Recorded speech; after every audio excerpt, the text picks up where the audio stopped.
there, I'm Jennifer Valor, productivity coach and your host of the Child Free Biz Cafe, the podcast for child-free entrepreneurs, redefine success on their terms. In each episode, I sit down with inspiring business owners and creators exploring their unique journeys, challenges, triumphs, and lessons learned. Passionate about the incredible fulfillment of the child-free lifestyle, we'll chat over our favorite coffee or tea in our virtual cafe. From entrepreneurs to artists, we uncover secrets to success, share practical tips, and celebrate diverse paths in the child-free life. Get ready for insightful conversations, empowering stories, and a community that embraces their child-free life. This is the Child-Free Cafe, where fulfillment and happiness meets entrepreneurship. Today, I'm excited to be talking with Bri Seeley, TEDx Speaker, award-winning businesswoman, and the entrepreneur coach. Hi, Bri. Thank you so much for being here. Hello. So grateful to start my day with you. Yeah, I'm really excited today. So tell us about yourself. Yeah, I have been an entrepreneur for 17 years, since the age of 23. I kind of knew entrepreneurship was in my blood and shut down my first business in 2015. Realized that because I was so passionate about entrepreneurship, that's who I wanted to help. I had spent 8 years building a pretty awesome business. I was a fashion designer. I had my own fashion label, and I had sold on Zappos.com. I had won awards. I had dressed Toni Braxton. I had done all these crazy things and had basically been the chief everything officer in my business. I was my web designer, my bookkeeper, my, pattern maker and seamstress, and not to mention marketer and social media manager and all the things. And I realized that women had been reaching out to me for years saying, how have you done what you've done? You've done all of these things, and can you teach me how to do it in my business? And at the time I'd said, no, I'm not interested in that. I'm a fashion designer. Good luck, find someone else. And then decided I did not want to do fashion anymore because my top core value is freedom, and having a fashion business was the antithesis of freedom. And so I stepped away from my fashion business and really stepped into the unknown and said, all right, universe, game on. If this isn't it, what is? And just started helping people here and there. And within a year, had a 6-figure business and loved what I did, loved who I got to help. And of course, it's evolved over the last 9 years. But now I'm really serving highly ambitious female entrepreneurs. I'm helping them go after their most unrealistic goals. And for a lot of my clients, I'm the first person in their life not to tell them that they're absolutely delusional for the vision that they have within them. So it's what I get to do every day. And I tell my clients all the time just how grateful I am. I'm constantly posting in my communities about how much I love them and how honored I am to be along on their journey with them. And I read something this morning that was like, the greatest honor is to get up and just love what you get to do all day, every day. And I feel like that's my life. Yeah. I guess that's why I like coaching too. So I totally get that. And I love seeing.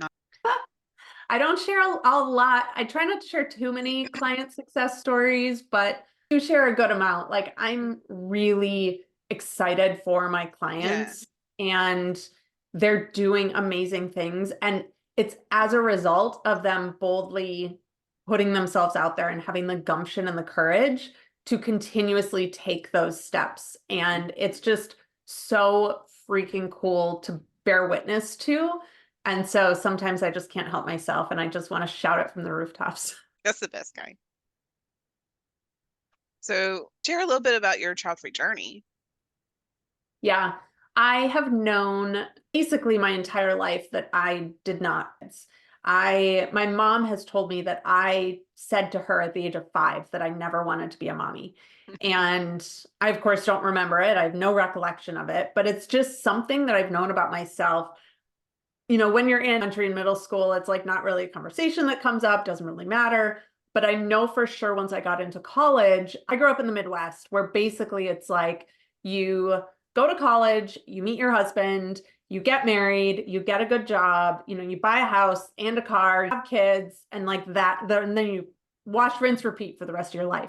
And I was dating in college this very traditionally Midwestern boy, and he would talk all the time.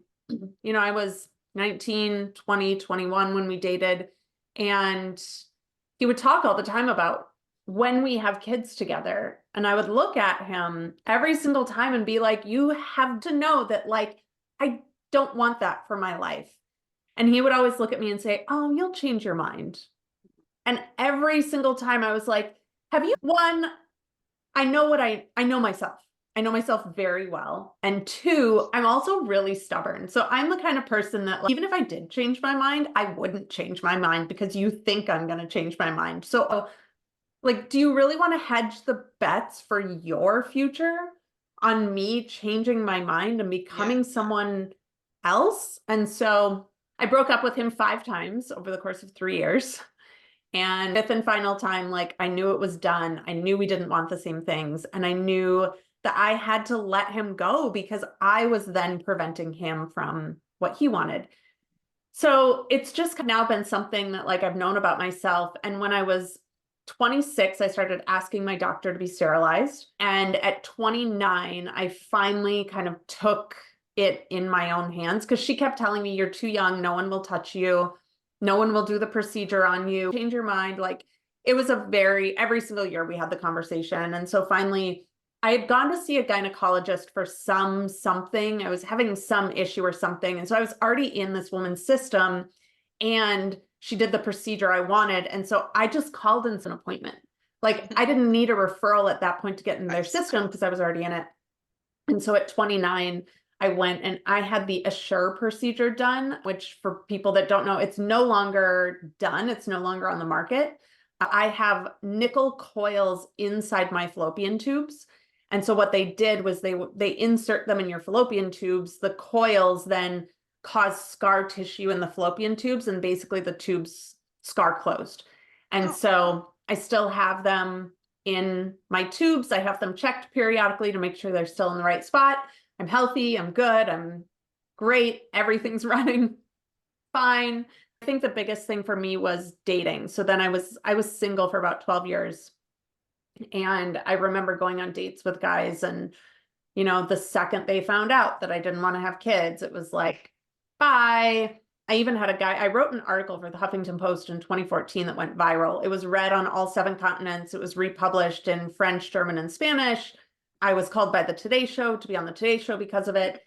And there was a guy a few years later that I had gone on a date with, and he called me up one day and said, hey, in preparation for our 4th date, like, I just wanted to call and let you know, I Googled you and I found your article. And he's like, to be quite honest, I actually read the article when it came out. Know you. He's like, I remember reading the article. A friend of mine sent it to me. And he said, I just have to be really honest with you. I want to have kids. And so it was a bit of a hard thing. And I just started being really blunt with people because I was like, I don't want to waste my time. I don't want to waste your time. When I met my now current boyfriend-ish, by the time this comes out, fiance, on our 4th date, I was like, just want to be very upfront with you. I want to have kids. Super cool if I don't want to have kids. Super cool if you do. Nice to meet you. Have a nice life. And he was like, no, I've never wanted kids either. Then my next question was, but do your parents know? Because I also knew that I didn't want to be well, Bri doesn't want to have kids, so we're not going to have kids. I was like, this needs to be a united front. And he's like, I've told my parents for years I don't want to have kids. And I was like, great, we can continue dating. And that was, by the time this comes out, 3 years ago. Yeah. So I know you've got your coaching business. How does the nonprofit come in? Yeah, the nonprofit. So the coaching business is more for, I guess, women of privilege that can afford to invest in coaching. Entrepreneurship, I believe, is what's going to create wage equity for women. And so the question then became, if I'm having women who can, afford coaching or choose to invest in coaching, we're missing a huge swath of the population because, forget the exact statistic, but a lot of women live paycheck to paycheck. A lot of them live that way all the time. And there's a huge portion of women who also live that way, at least for a chunk of each year. And so if my mission is to create income equity for women, I need to be a little more purposeful about who I'm serving and how I'm serving them. And so the idea of the nonprofit came about to help under-resourced women. So women maybe who are working, part-time jobs that are paying them $10 to $12 to $15 an hour, maybe single moms, maybe, women that just don't have the resources to start a business, don't have the resources to learn how to start a business, and they just need a break. Like they just need the education, they need a community, they need people that believe in them, they need the resources. And so the nonprofit started last year, and we are currently fundraising to be able to run these scholarships for 2024. And we're going to do kind of a beta program this year with about 25 women scholarship recipients. And then the goal is to be running it more than once a year come 2025. We do want to get proof of concept. We want to work really well with our scholarship sponsors and make sure that they're getting everything they need from the partnership, and also that we're serving the first round of women very well. I mean, my goal would be, if you think about a woman who's making $10 to $12 to $15 an hour right now, if she's launching a business that's earning $5,000, $10,000 a month, I mean, that's a significant change. Yes. I've done the math. It's literally impossible for someone working $10 to $12 an hour to make $10,000 a month. And so, I see more possibility for women in the world. And if I can't do it through my for-profit, then I needed kind of another way to be able to make that impact as well. That's so awesome. Yeah, I want to talk to you more about that outside of this also. So yeah, I'm so excited and about what that's going to turn into and everything.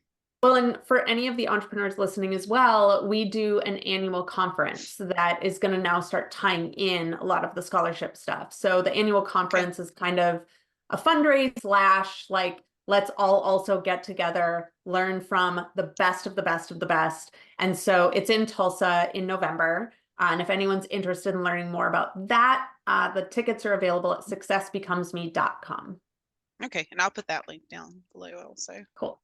So how has being child-free improved your freedom, your resources, and your business? I mean, to me, that one's like a really obvious question. The freedom and the resources, obviously, my time is my own, my resources are my own. And then in terms of the business, I mean, I've basically up till this point in my business, I have reinvested almost every single dollar that's come into my business back into my business to continue it growing. And there were a lot of years where I didn't pull a salary. I was, able to take care of myself with like a modest stipend. And because of that, I was able to put more money back into my business to make it grow. And if I had other mouths to feed or other time responsibilities or things that, as a single woman for basically the entirety of my 30s, I don't think that that would have been an option to me. Like if I look at that reality, I would have had to have gotten a job on top of having a business, on top of having children. And that just was never a life that I wanted. Now, I think about what life could be like. For example, had I stayed with that college boyfriend and gotten the 2.5 kids and the white fence and the like all the things, and it just feels like a cage. It used to be going back to Minnesota for me, I would have panic attacks because I felt like I wanted to just rip my skin out. I felt like I was trapped. And that's kind of thinking about that reality. I can just barely imagine how miserable I would be living a life that was not designed for me. Yeah.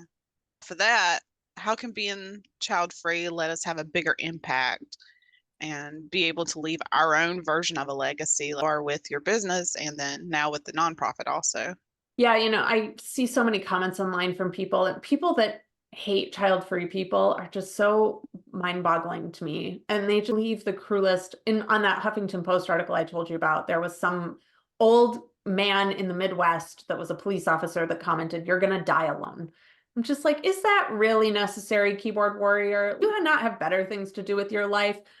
But a lot of the pushback that free people get is like, oh, there will be nothing left behind of you, nothing to like pass on your legacy or your impact. And I'm like, actually, on the contrary, I work with a lot of women at one time. And the thing I think is coolest, I love women that have children. Apparently, there's also a whole faction of child-free people that hate women that have children, which is also mind-blowing to me. Like, can't we all just have life choices and like Yep. respect each other's? But whatever, I digress. I love women that have children because I know that those children are the next, they are the next generation. They are the legacy. And because I get to impact their moms' lives, that means that what their moms are learning from me, then gets passed down to them. So by me having a kid, I'm passing down my legacy to one person.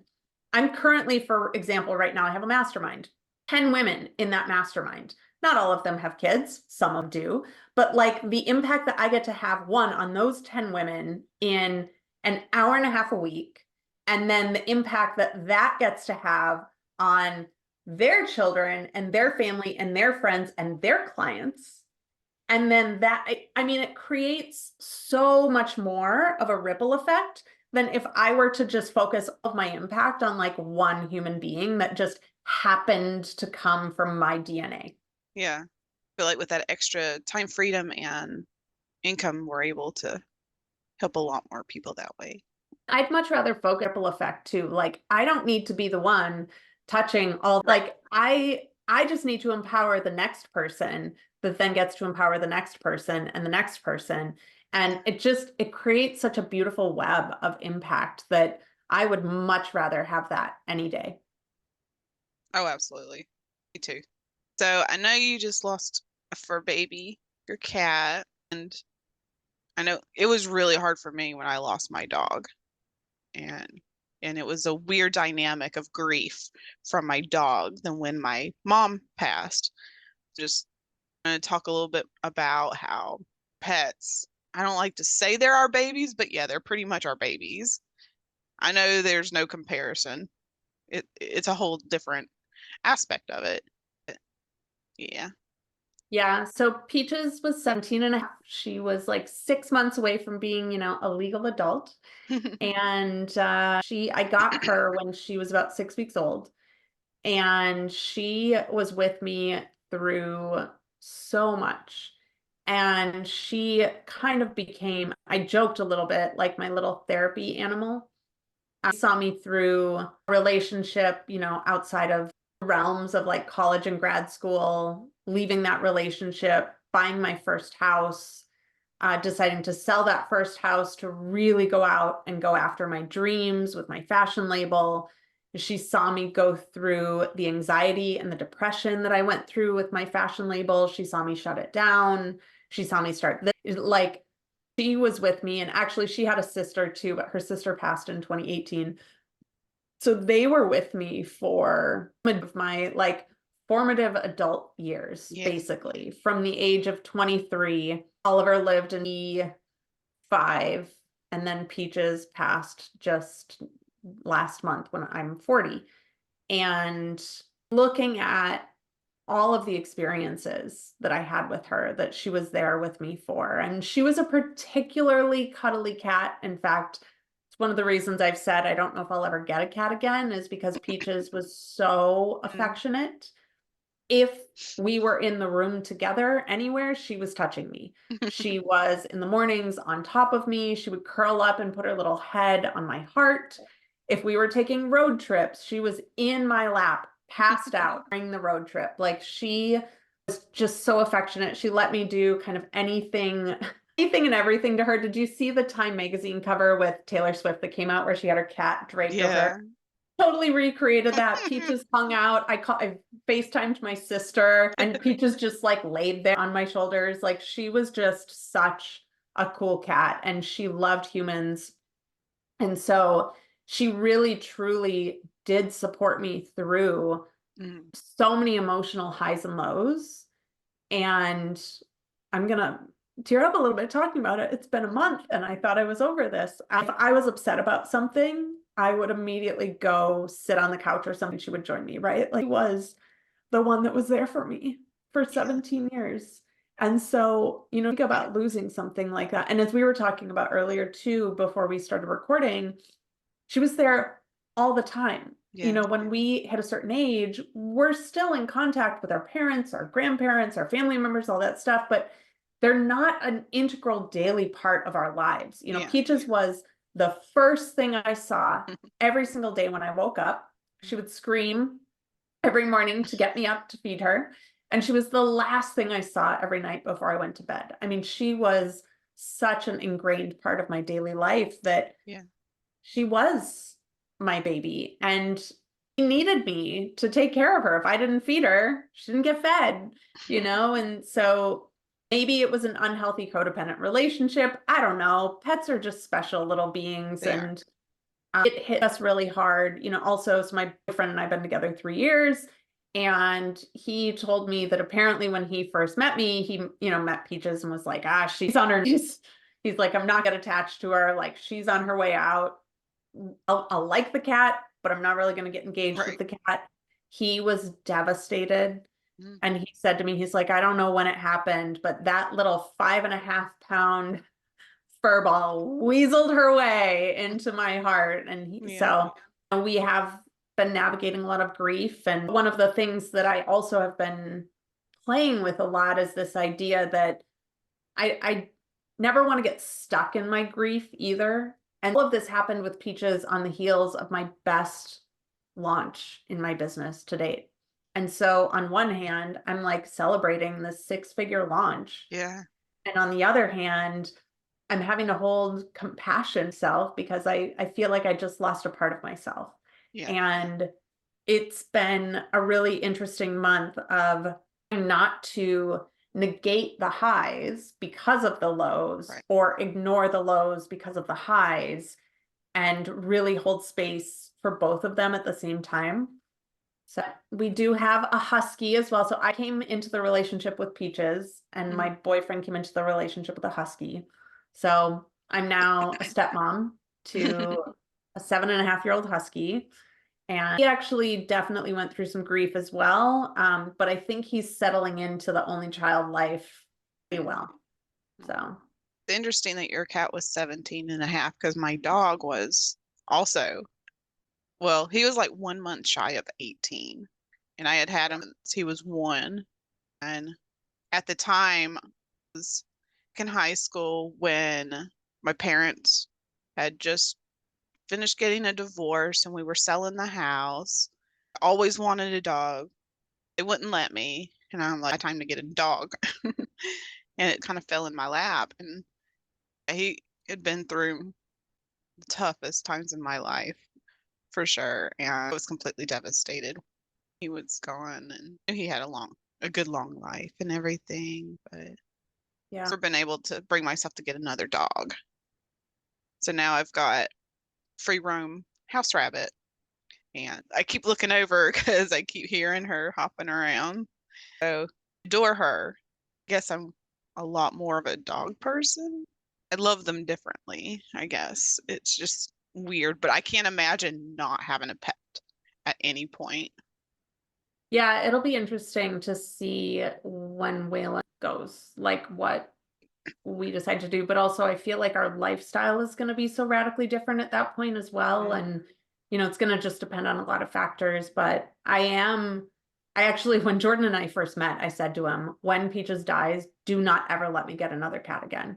It was that she and I did have such a special relationship, Mm-hmm. been so much so that he and I reflected, and then another friend of mine reflected with me as well, that and I at the end of December talking about like, okay, 2024 is the year that we're going to get married. It's like the second we started talking about that and committing to that, it was, she was like, okay, my work here's done.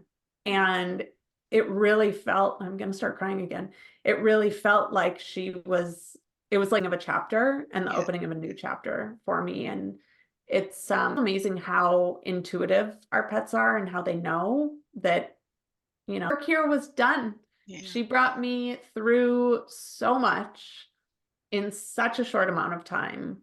And, it was like she was handing me off to my, I don't want to say next taker, but like really Yeah. truly does care for me in a way that I've also never experienced. Yeah. And I'm just glad that Child Free has allowed us to give that extra emotional space to grieve. Because I know that, like, my mom passed, my sister wasn't able to grieve like she needed to at the very, but I was able to. So I've been able to handle this a lot better, just differently. I was able to start grieving immediately, basically, yeah. and she wasn't able to. I mean, the truth is, so put down on day, and then that Wednesday, and Jordan kept me busy that day. Like we went and got food because I hadn't eaten yet. We reset the living room. We like a bunch of her stuff. We went out for dinner. We, pretty busy day that day. And then Wednesday was good. And I like jumped right back into work and I was in the office all day and I felt really good. And then Thursday, it was like a truck hit me. Yeah. And I couldn't take care of myself, much less anyone else. And I just spent the whole day on the couch because I couldn't do anything else. And again, if I had to care for another being, I wouldn't have been able to have the space to take care of myself. So I totally resonate with that. Like, I think that you have kids, you just have different priorities. Yeah. And you said earlier, dog had a very good life. We had days where we knew, like we made the appointment on a Thursday and the vet wasn't coming until Tuesday. Mhm. And so we spent those 5 days just being in gratitude. Yes, there was also some sadness. There was a lot of tears, but I basically spent that like Friday, Saturday, Sunday, Monday just hanging out with Peaches on the couch, getting in extra cuddles, giving her all of we used to call them sticks, those like thin, like gravy Oh yeah. spoiled. And Jordan and I would sit there, I had so many memories with her that he just didn't know me through. And so I'm like, she moved across the country with me. Let's see, 1, 2, 3, 4, 5 times. Wow. She has, in whatever, 3 different time zones in 5 different states. She's flown on an airplane. She lived such a beautiful and full life that, yes, there was a lot of sadness with it. And there was also like, she lived a really good life. Yeah. And I am so grateful that we got as much time as we got together, that she got to live in LA with me. I had this huge window in my place and like 30 feet wide and like 6 feet tall. And she would just sit in that window and just soak in the sun and watch all the pigeons. Like, she lived a very good life. And I'm just, at the end of the day, so grateful that I got to experience as much of life as I did with her. Yeah, that's what I love about Charlie. Like, loved car rides. So any chance I could take him with me anywhere, he was right along with me. Even though I could never get the fur out of the car. It was worth it. Like, looking back at some pictures when I did selfies of him in the back seat, like he'd be looking at me and just his expression looking at, like, when we went off-roading in the Jeep, he would go with us. It was go camping. Yeah, he loved it. He had a good, exciting life too. Yeah, gotta love her family too. Yep. What is one thing you want everyone to take away with today?